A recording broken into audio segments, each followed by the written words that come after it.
Yeah, I'm from the Max Planck Institute for History of Science. Should I use that one? Okay. I'm from the Max Planck Institute for History of Science.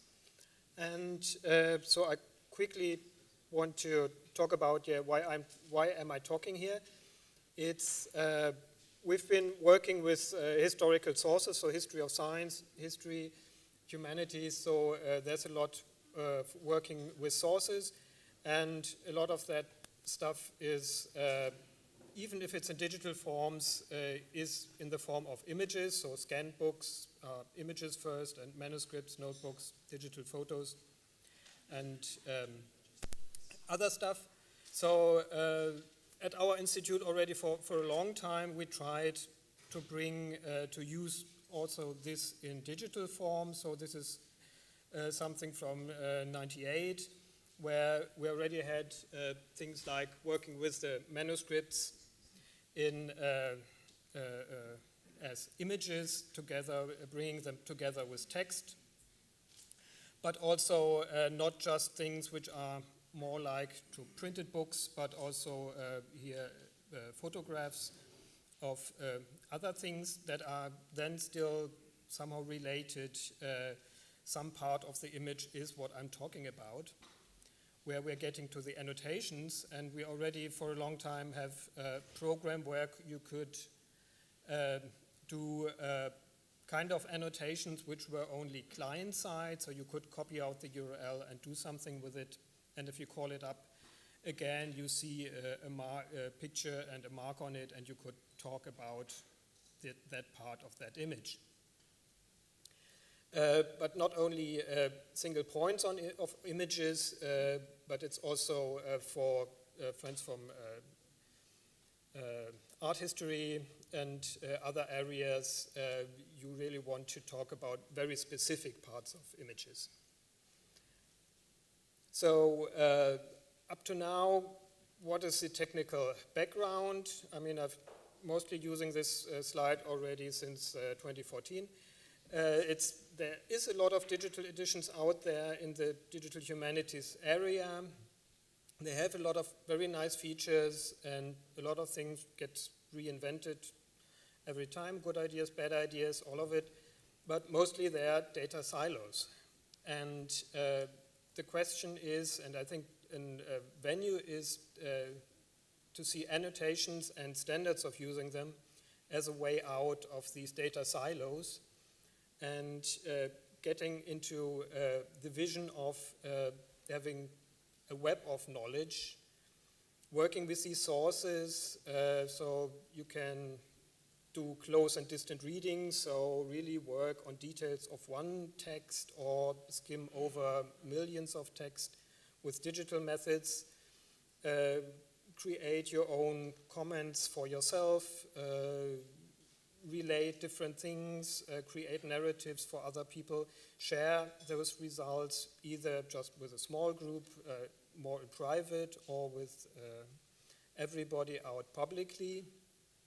And a very important point about this weaving is the idea that if we had bi-directional links, like Ted Nelson had the idea back when, before the web came, then we could collect the things that reference one source and find out what things are talking about this one source. Jeez, is it mine?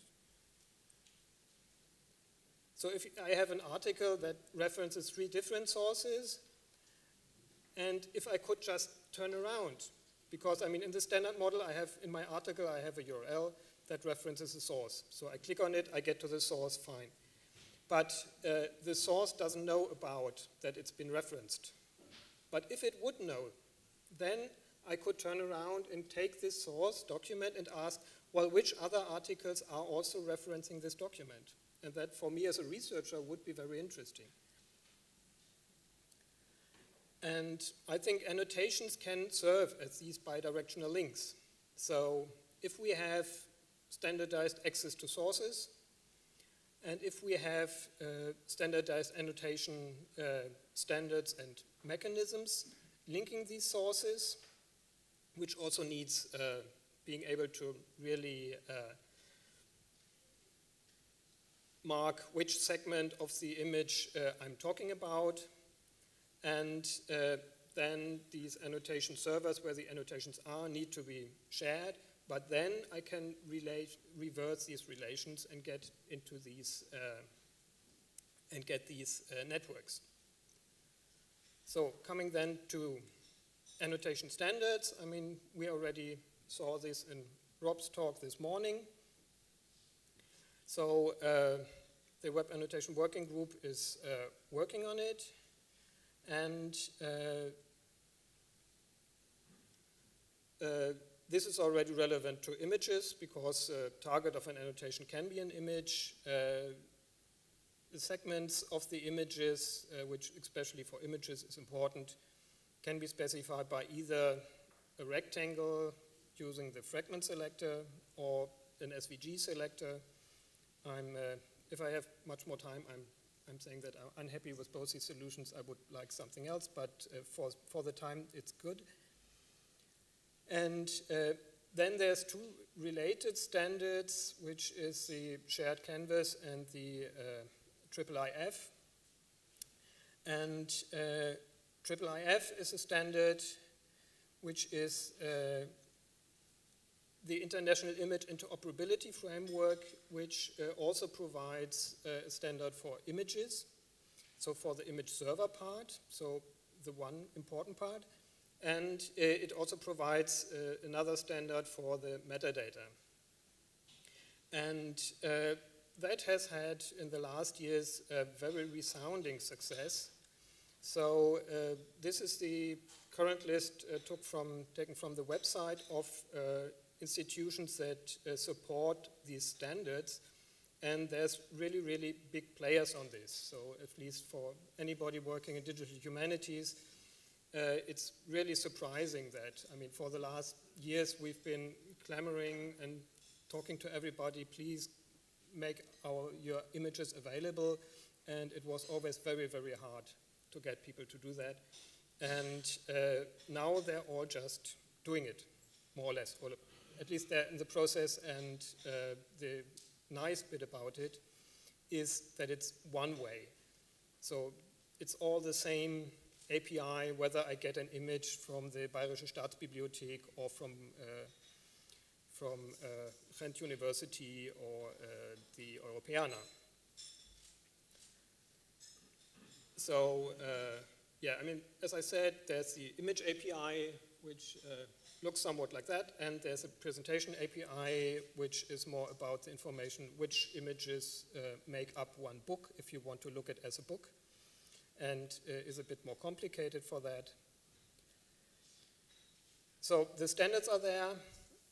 The software, I'm just talking about eclectic collection of some software that I know of that does things with images, and that I think is taken as example for also a bigger kind of software. So if you're doing anything with images and annotations, please talk to me, and I'll try to mention you in my next talk. So one of the projects is Annotations, also a long time with us, which is image annotation software that is mostly JavaScript client toolkit, which you can use to annotate images inside the HTML page. It can also integrate with the Annotator.js, and so also use the same over-the-wire protocol that Annotator.js uses. But it can also use a scaling image server, and it can also do polygons for more interesting image shapes, but at the moment I'm not sure if it can do all together. So also it is widely used, but also the development state is a bit unclear, at least to me. So another project born more from the humanities side, so art history side of it, is Hyperimage, also an old project that has a Java editor and server where you can really go into detail. And the basic idea and why it's called Hyperimage is that the idea is in hypertext, you link text to text. And in Hyperimage, you link images to images. So they have this editor, and it produces Flash or HTML5 images, applications, and then you can scroll through it. And they also started with a new architecture that's based on IIIF and open annotation standards, but it also is still under development. Another also older project where I'm the lead developer, to say that, is Digilib, which can now also do polygon-shaped annotations. It's a Java-based image server. It's an HTML client. Also does IIIF on the server side, not on the client side yet. And it's under development by me, so development is slow. But something interesting is with a colleague from art history, he added a feature he already had in an older software, which is that you can measure things on a zoomable canvas. So if you have an architecture plan, you can really try to find out which method of construction they were using to create the oval. And which is interesting because then you can really see that at the point where they should have put in the, what's it called, circle, the scale, you might really find that something there's some puncture, and so that's an evidence that people really use this. And we were talking about, is this also a kind of annotation? And if yes, how do we put it into the data model? So another interesting project, which is also a bit rough, is Semtonodes, where they had the idea that you could also try to talk about really the topological things in annotations on images. So if you annotate a lot of images, and then you could ask, well, does the same construction or the same form also show up in different during a lot of images, or what forms are you finding? And this is also mostly JavaScript and is under development, and I don't know the development status at the moment. Something a bit more standard is Mirador, which is the reference, at least I think the reference viewer for the IIIF standard.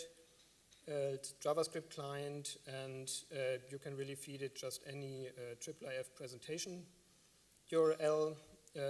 It has lots of functions, deep zooming, but also comparison views for working with books, and also has annotations and even shape annotations, but it seems to be a bit flaky still.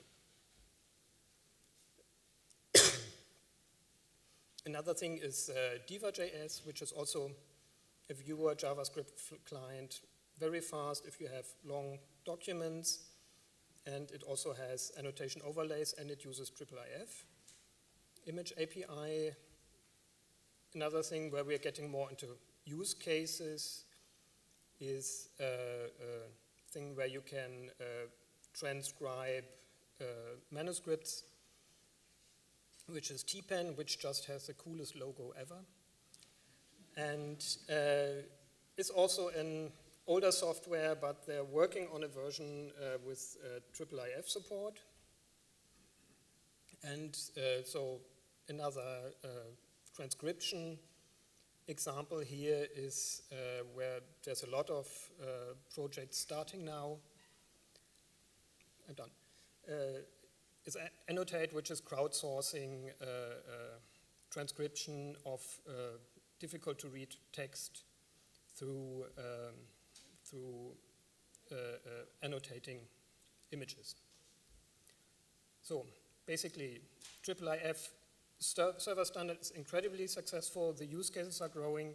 Standards are on the way. We heard annotation software development seems to me a bit scattered. So in years past, there was the one software, Annotator.js, everybody was going to. I'm not sure if it's a good thing or a bad thing. And the other bit about discovering and sharing annotations is not yet there.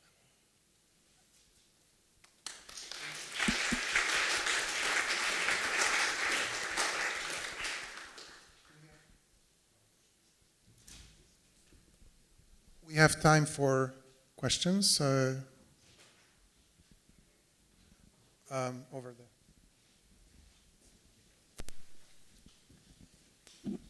there. So I come from life sciences, and we deal with microscopy images of enormous variety, and an enormous number of different organizations all have their own way of displaying those images. I can get them, but the variety is enormous. So do I need to would you suggest me to go to them and say,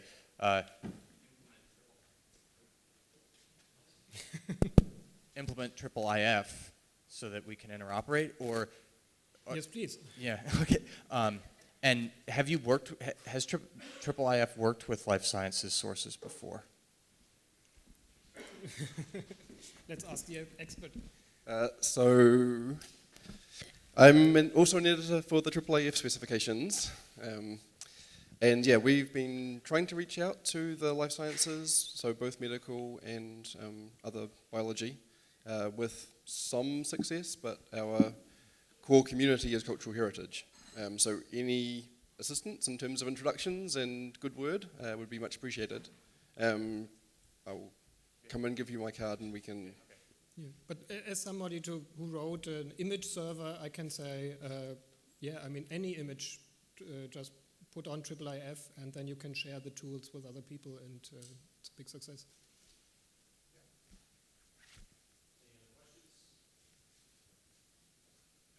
Carried once, carried twice.